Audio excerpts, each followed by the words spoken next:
Duha patay, samtang pito ang samdan. Human gipaarakan ang usa ka passenger van sa Guindulungan, Maguindanao del Sur. Nakaalerto si Efren Mamak.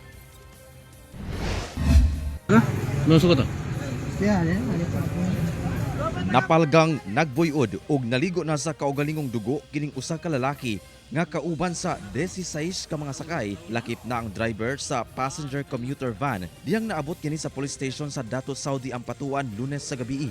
Giila kini nga si alias Dato Masla, samtang ang laing 8 ka mga nasamdan nga pasahero gilayong gipasakay sa sakyanan sa kapulisan aron mapatambalan sa ospital. Apan usa niini ang gideklarang dead on arrival nga giila nga si alias Alan.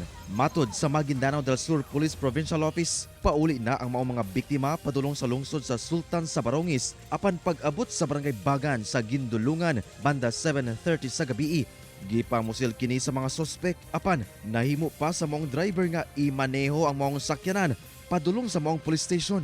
Nung time na sila ay binagbabaril doon po sa Barangay Bagay ay nagawa pa pong imaneho ng driver dahil wala nga po siyang tama at nadala niya po at nakahingi ng tulong doon sa ating Dato Saudi Municipal Police Station at kaya po na agarang naaksyonan at nadala po sa ospital ito pong ating mga biktima.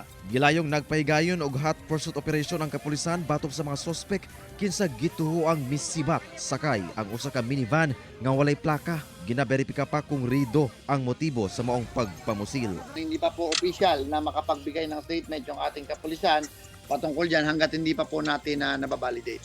Ginasulayan pang makuhaan og pahayag ang mga biktima. Padayon ang investigasyon sa kapulisan. Kauban si Gary Balantayog, Bong Vicencio, Efren Mamak, 1 Mindanao.